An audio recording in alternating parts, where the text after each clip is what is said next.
जगभरात प्रसिद्ध असलेल्या मुंबईचा लालबागचा राजा याच्या विसर्जनासाठी जो अत्याधुनिक तराफा बनवला होता तो गुजरातचा असल्याचा सोशल मीडियावरती मोठ्या प्रमाणात चर्चा होती. मात्र तो गुजरातचा नसून ठाण्यामध्ये बनवण्यात आल्याचं स्पष्ट झालेलं आहे.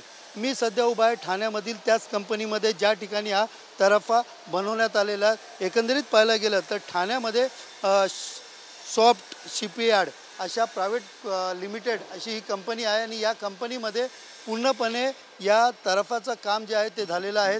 विशेषतः पाहायला गेलं तर या कंपनीमध्ये ज्या पद्धतीने 2016 पासून हे काम या ठिकाणी सुरुवात केल्याचा दावा केला जातं. नेमकं कशा प्रकारे हे काम या ठिकाणी केलेलं आहे आणि कशा प्रकारे डिझाईन केलेलं आहे आपण हे जाणून घेण्यासाठी या कंपनीचे डायरेक्टर जे आहेत त्यांच्याशी आपण बातचीत करणार आहोत.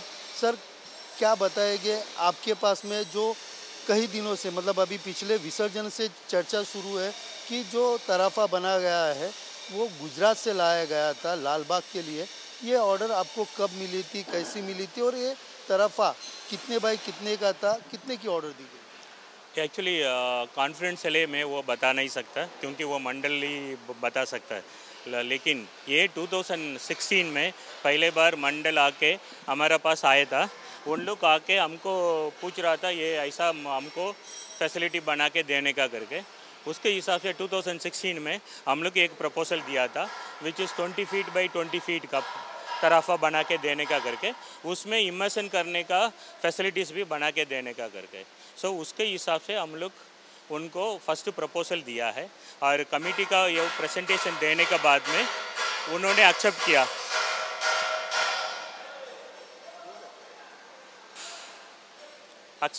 उसके बाद में हमारा डिज़ाइनर मिस्टर सुरवे इन्होंने बेसिक डिज़ाइन बना के हमको दिया है कैसा कैसा ऑपरेट करने का करके.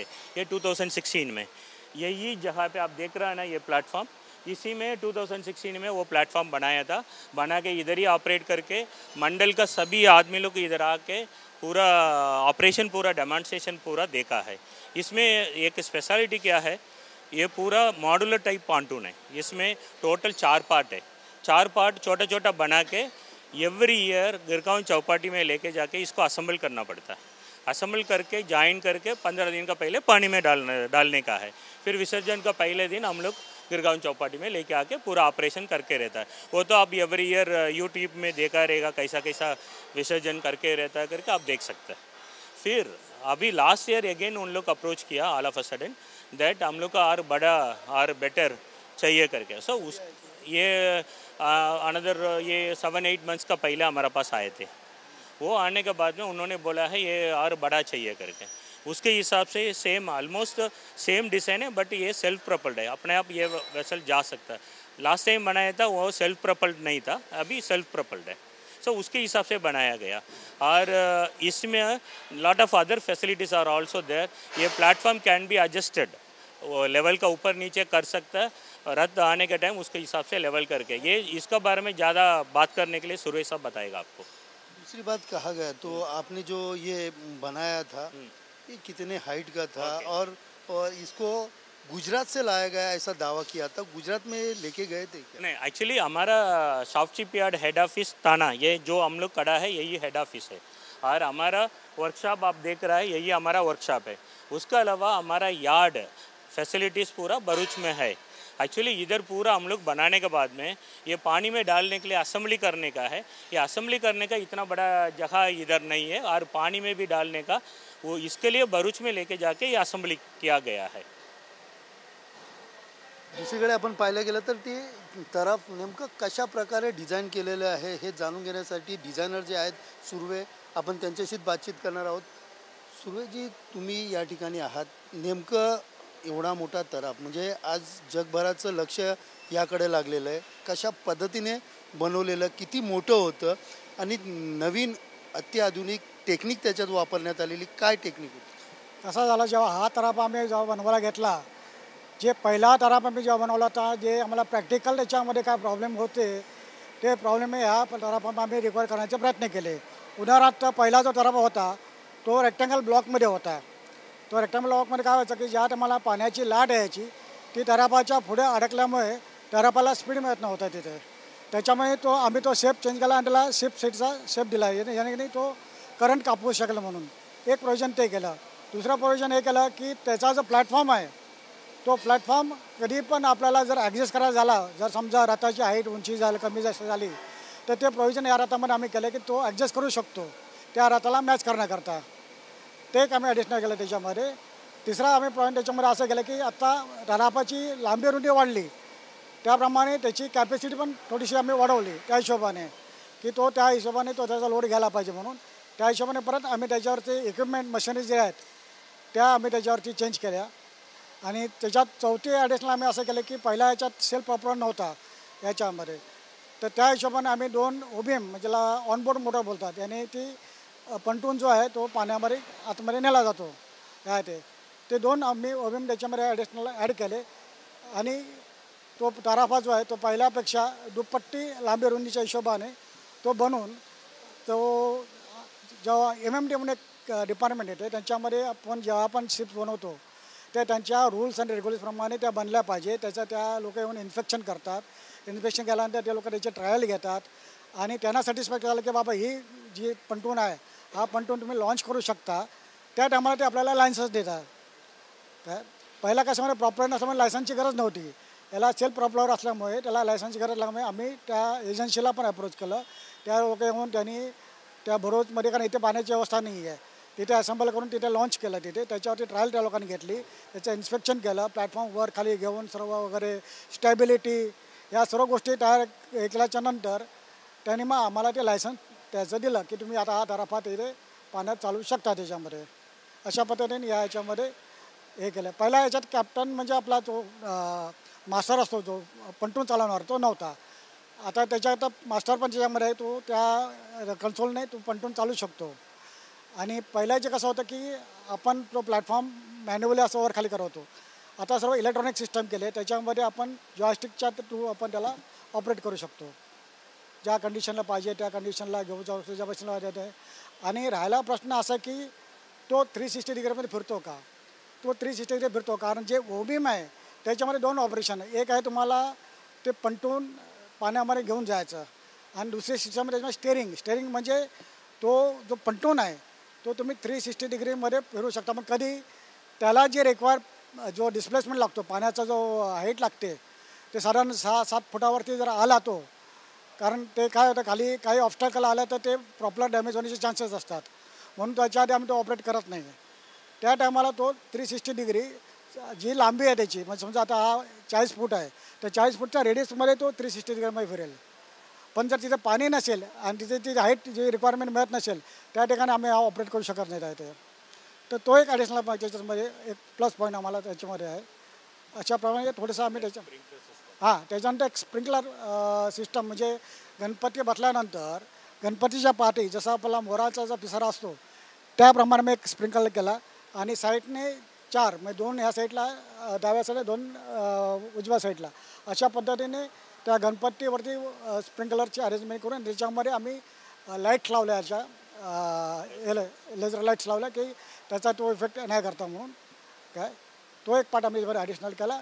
आणि त्याच्यावर दुसरी एक सेफ्टी आम्ही असं केलं आहे की पहिल्या याच्यामध्ये कोणाला बसायला जागा मिळत नव्हती तिथे, कारण उभे राहायचे सगळे, म्हणून आम्ही थोडासा डेक जो आहे तो आमचा जो DG जनरेटर आहे तो DG जनरेटर पहिला वरती असायचा. पहिला जुना 2016चा जर बघितला तो DG हा त्या पंटूनच्या वरती आहे, तो आम्ही पंटूनच्या आतमध्ये टाकला आहे तिथे आणि त्याच्यावरती बसण्याची व्यवस्था केली आहे. जर तुम्ही मला एक पोर्शन ज्याच्यामध्ये रेलिंग लावलेली आहे आणि बसण्याकरता एक त्याच्यामध्ये सीट ठेवलेलं आहे, ठेवलं आहे त्याच्यामध्ये की जर कोण गेस्ट पीसवर आले तर ते बसू शकतात वगैरे आहे ते.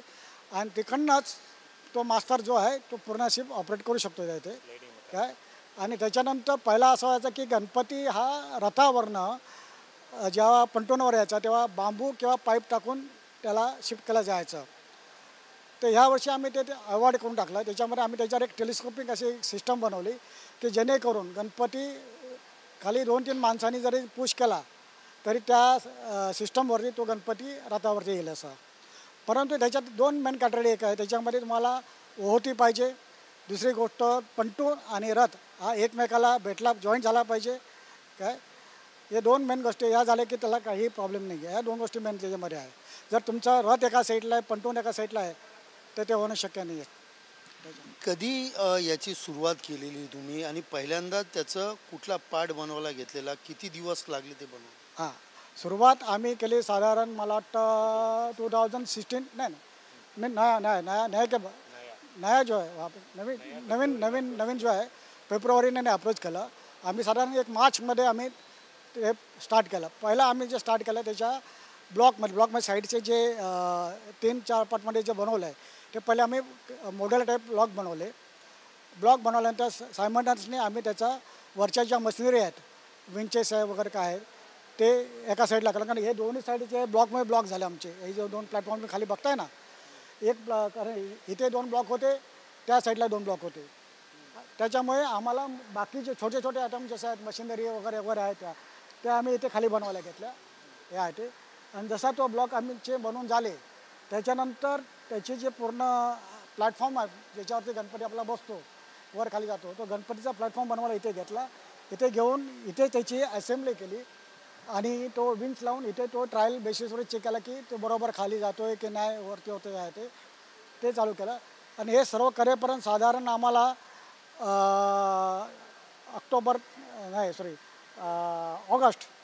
ऑगस्ट फर्स्ट वीकपर्यंत आम्हाला तो टाईम गेला त्याच्यामध्ये.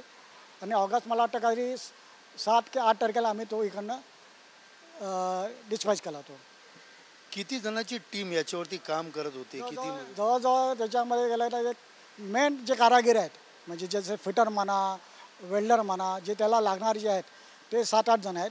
बाकी वर्कर वगैरे जर मी पकडलं तर साधारण 15 माणसांची टीम होती ती. 15 माणसाची टोटल टीम होती त्या प्रत्येक जॉबवरती काम करायला काय ते. दुसरीकडे पाहायला गेलं तर तुम्ही जसं सांगितलं की अत्याधुनिक टेक्निक त्याच्यात वापरली गेलेली, मात्र यावेळेस तुम्ही जी स्लायडिंग बनवलेली की त्याच्यामुळं गणपती उचलताना किंवा मूर्ती उचलताना कुठलाही त्रास त्यांना होणार नाही. मात्र यावेळेस नेमकं भरती होती त्यावेळेस बनण्यास तो वेळ लागला, काय टेक्निकल कारण आहे? नाही, टेक्निकल तेच झालं की काय आलं की ज्या एक तर पहिला गणपती उशिरा आला. गणपती हा ओहोटीच्या टायमाला ते यायला पाहिजे होता, तो आला नाही काय. त्याच्यामुळे सडनली जेव्हा भरती आल्यावर पहिला आमचा रथ हा तो फ्लोट झाला पहिला तिथे. तो फ्लोट व्हायला नाही पाहिजे होता. आणि रथ आमच्या पंटूनपासून ठराविक अंतरावरती होता म्हणजे जवळजवळ एक नाही मला ते 20-30 फुटावरती तो रथ होता आहे ते. आणि तो फ्लोट झाल्यामुळे आणि करंट असल्यामुळे तो जवळ यायला शक्य नव्हतं आम्हाला तिथे. आणि अशा याच्यामध्ये त्याला ऑपरेट करणं हे आम्हाला योग्य वाटत नव्हतं कारण बॅलन्स हा जाणार होता. कारण तो अधांतरी होता, बोटिंगमध्ये होता आहे ते. त्याच्याकरता आम्ही त्याच्याकरता थांबलो तिथे. राहिला प्रश्न उंचीचा आमच्याकडे ॲडजस्टमेंट आहे, पण त्याच्या अर्थ तो रथ आहे तो रथ पण तुमच्या जवळ आला पाहिजे होता. आणि तो जेव्हा 4 फूट जरी आमच्यापासून जरी असला ना लांब तरी आम्ही त्याच्यावरती गणपती घेऊ शकतो काय. परंतु त्याच्यामध्ये असं झालं ना की त्या कंडिशनमध्ये जे विसर्जन गणपतीचे काही लोकांचे केले होते मूर्त्या वगैरे, त्या मूर्त्या येऊन आमच्या रथाच्या खाली फसल्या होत्या. आणि त्या रथाच्या ह्याच्यामध्ये पण थोड्या वेळाने त्या रथाच्यामध्ये पण त्या मूर्त्या अडकल्या.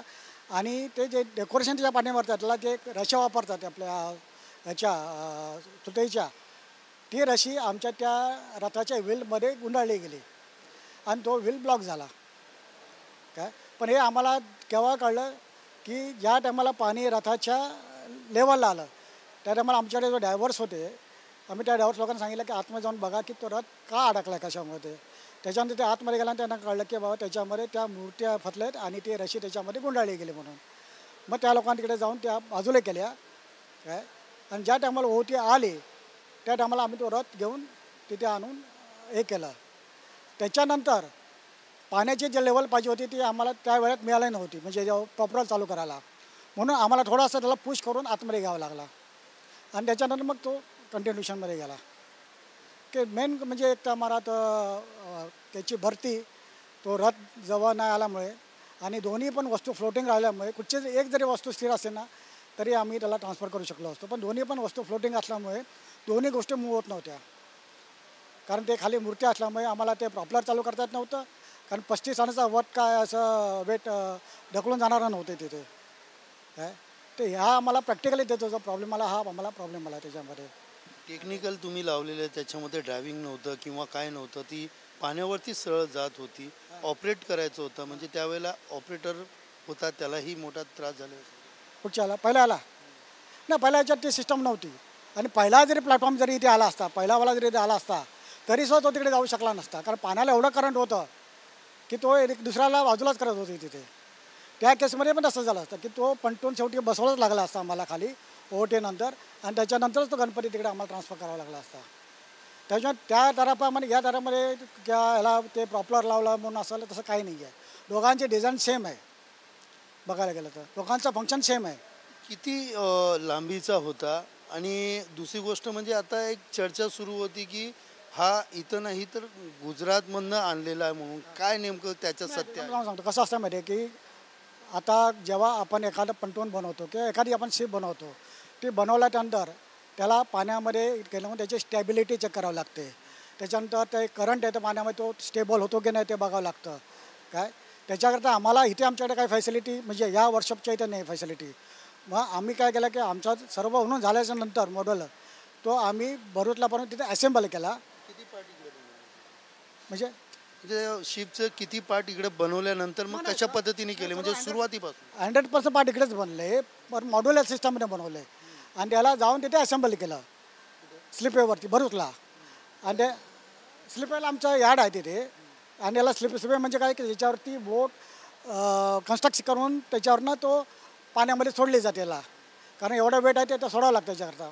तो स्लिपवे तिकडे आहे, ते प्रोव्हिजन ड्राय डॉक असतो आमच्या तिथे, त्याच्यामध्ये असेंब्ली करून तो तिथे सोडून त्याच्यामध्ये तिथे मग नंतर पुढची जे ट्रायल असते त्याची स्टॅबिलिटी चेक करणं, त्याचा तो ओबीएम चालू होतात की नाही, प्रॉपर वर्किंग होतं की नाही, काय की तो प्लॅटफॉर्म वर खाली बरोबर होतं की नाही. त्याच्याकरता आम्ही एक डमी मूर्ती बनवली म्हणजे विराट फेसची, त्या डमी मूर्ती त्याच्यावर ठेवून ते पण आम्ही ट्रायल त्याच्यावरती करून बघितलं. असं पद्धतीने ते ट्रायल सक्सेस झाल्याच्या नंतर ज्या एजन्सी म्हणजे एक इन्स्पेक्शन एजन्सी असते जी हे लायसन्स देतात, त्यांनी पण येऊन तिथे इन्स्पेक्शन केलं. काय त्याच्याकरता आम्हाला ते ट्रायल करायला ते आम्हाला ते पाठवावं लागले, कारण इथे सोय नसल्यामुळे तिथे. परंतु मॅन्युफॅक्चरिंग 100% इथेच झालं आमचं टोटली, आणि त्याचे आमच्याकडे फोटो पण आहे सर्व. मग तुम्ही प्रत्येक पार्ट त्या ठिकाणी घेऊन गेले, मग तिकडनं पुन्हा कधी आणलं आणि कशा पद्धतीने गिरगाव चौपाटीमध्ये ती परत एकदा एकत्र केलं? 8 कारण मी नव्हते 8 तारीख आहे ना इधर. नाही अंदाजे किती म्हणजे कुठल्या महिन्यामध्ये आलेले ते काय? आला त्या गणपतीच्या आधी 15 दिवस आधी इकडे आला गिरगाव चौपाटीला. नाही डायरेक्ट तिकडेच ट्रायल झाली ना, ट्रायल झाल्यावर असंच उचललं आणि ट्रान्सपोर्टमधनं तिकडे आलं. तिथे 15 दिवस आधी आल्याच्यानंतर तिकडे लालबाग राज्याचं मंडळ आणि आमची काही माणसांनी तिथे उभे राहून त्याला असेंब्ली करून ते असेंब्ली टोटल जी आहे ती नेऊन समुद्राच्या मध्ये कोळी लोकांच्या मध्ये नेऊन तो समुद्राच्या मध्ये ठेवून दिला या आहे. आणि ज्या दिवशी जेव्हा गणपती विसर्जनाला येतो त्या दिवशी ती कोळी लोक ते त्याच्या आधी 1-2 तास आधी तिकडनं आणून ते कॉर्नरला आणून ठेवून देतात तिथे. आणि एकदा ओटी लागली की तो प्लॅटफॉर्म आमचा तो तिथे बसतो. आल्यानंतर गणपती आम्ही त्याच्यावर चढवतो, परत भरती आल्यानंतर तो प्लॅटफॉर्म आम्ही घेऊन तो आतमध्ये जातो. असं नॉर्मल ती त्याची प्रोसिजर आहे तिथे. सध्या तो तराफा कुठे आहे, कशा पद्धतीत आहे आणि काय नेमकं? आता तराफा तो तिथेच आहे, समुद्रामध्येच आहे मिडलला. त्याला एंकर टाकून उभा केलेला आहे. तो आता काही दिवसांनी साईडला आणून त्याचं डिसमेंटल करून तो तिथे स्टोअर केला जाईल लालबागच्या मंडळाच्या इथे. त्याचे पार्ट्स वेगळे करून ते त्यांच्या 4 पीसमध्ये ते 4 पीस अलग होतील त्याचे, ते स्टोअर केले जातील. मग पुढच्या टायमाला परत असेंब्ली करून परत वापरला जाईल तो असं. म्हणजे पुढच्या विसर्जनासाठी तो म्हणजे यावेळेला जो त्रास झाला तो पुढच्यामुळे येऊ नये यासाठी पण टेक्निकली काय तुम्ही त्याच्यात करणार आहे? नाही टेक्निकल म्हणजे पहिलं की त्याच्या ओहोटीच्या आधी आम्हाला ते गणपती ते आला पाहिजे, हे महत्त्वाचं आहे आम्हाला. त्याच्यात ती काळजी आम्हाला घेणं महत्त्वाचं आहे की ओहोटीच्या आधी गणपती तिकडे येऊन गणपती पंटोनवरती चढला पाहिजे. एकदा गणपती पंटून आल्यानंतर मग जरी रफ कंडिशन जरी झालं तरी आम्हाला काही इश्यू नाही आहे. त्याच्यामध्ये कसले कसले पार्ट वापरलेले म्हणजे कुठले लोखंडाचे कुठले कशा पद्धतीने? लोखंडाचेच आहे, सर्व लोखंडाचेच आहेत. लोखंडाचे पण ते कसं आहे की त्याचं जे मटेरियल आहे ते आम्ही DRM मटेरियल म्हणजे कसं ती त्याला कोरोजन लागत नाही, कारण खारं पाणी असतं समुद्राचं. ते खारं पाणी लागू नये म्हणून त्या टाईपचं मटेरियल आम्ही त्याच्यावर वापरलेलं आहे पुऱ्या कन्स्ट्रक्शनमध्ये शिपबिल्डिंगमध्ये, की जेणेकरून त्याला ते कोरोजन लागता कामा नये आणि त्याचं लाईफ जे आहे ते कमीत कमी 20-25 वर्ष राहायला पाहिजे. अशा हिशोबाने त्याचं कन्स्ट्रक्शन पण पुन्हा कन्स्ट्रक्शन हा त्या कार्बन स्टीलमध्येच केलेला आहे त्याच्यामध्ये. एक शेवटचा प्रश्न आहे की एवढा मोठा तराफा बनवताना नेमकं तुम्हाला येणारं संकट आणि याच्यामध्ये एक वेगळं म्हणजे काम करताना असा वेगळा अनुभव काय आला? नाही मॅन्युफॅक्चरिंग करताना तसा आम्हाला काही इश्यू आला नाही तिथे, कारण आज जवळजवळ आम्ही 35-40 वर्ष या फील्डमध्ये आहोत तिथे. अलग लक्षात फक्त ये कंपनी 1987 आपको भी पूछता हूँ कि इतनी बड़ी आपने तराफा जो बनाया है, इस तराफा को बनाते वक्त आपको अलग अनुभव क्या मिला हुआ है और इससे एक्चुअली ये बनाते वक्त क्या प्रॉब्लम आए, मतलब कोई फेस करना पड़ा जहाँ तक आपको लगा था कि हम हार जाएंगे, मगर फिर भी आपने जीत करके आपके लोगों ने वो बनाने की कोशिश की, ऐसा कौन सा एक अनुभव था? एक्चुअली ये पॉन्टून बनाने के टाइम बहुत कुछ इनपुट मंडल ने हमको दिया गया है 2016 में. देन उन लोग का पुराना वीडियो पूरा एवरी ईयर का कैसा करते आ रहा है करके हमको दिखाया. उसके हिसाब से हमारा डिज़ाइन टीम का साथ बैठ के हम लोग को डिसाइड करके ये करेगा करके बना के हम लोग को उनको प्रेजेंटेशन भी दिया था. उसके बाद में उन लोग बहुत कुछ चेंजेस भी दिया गया है. एंड हम लोग का शिप बिल्डिंग साइड में जो भी करने का हमको एनफ नॉलेज है.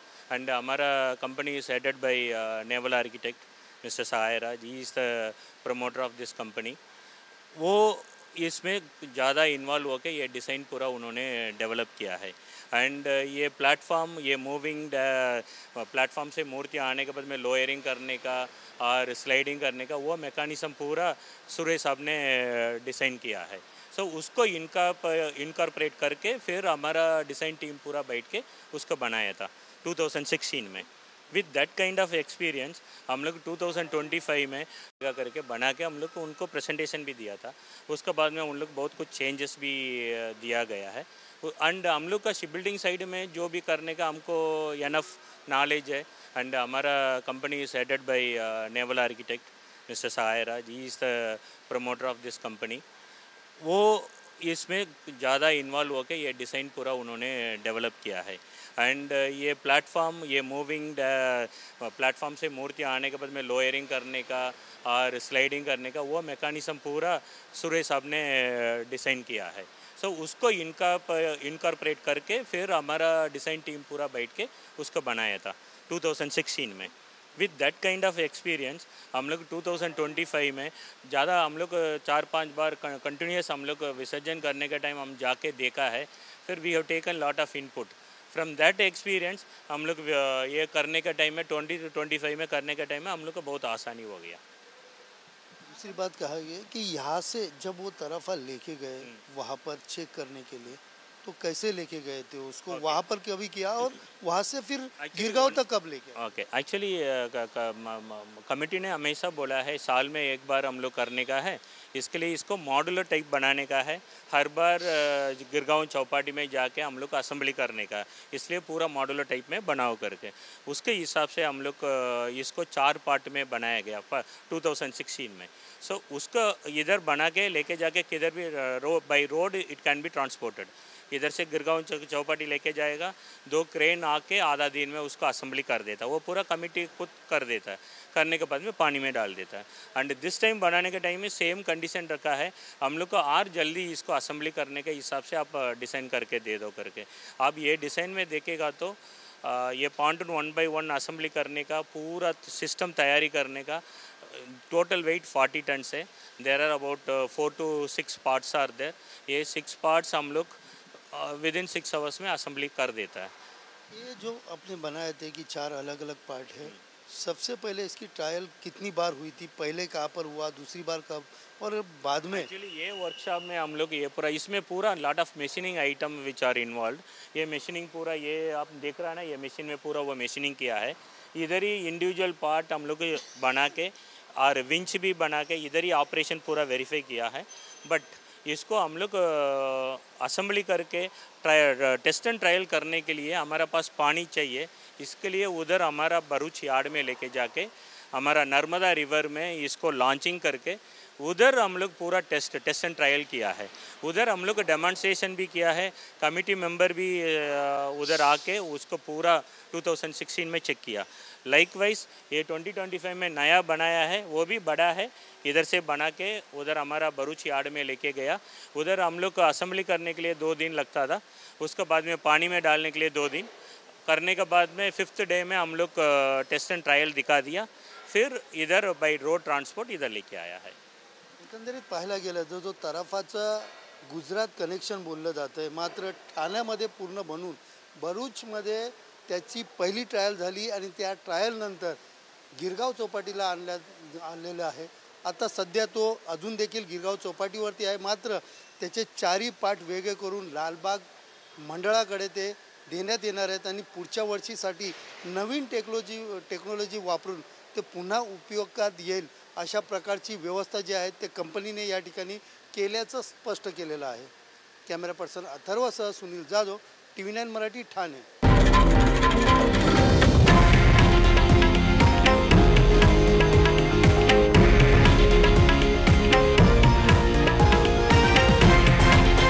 हे आहे देशातील नंबर 1 न्यूज नेटवर्क आणि आपण पाहत आहात TV9 मराठी, एकमेव.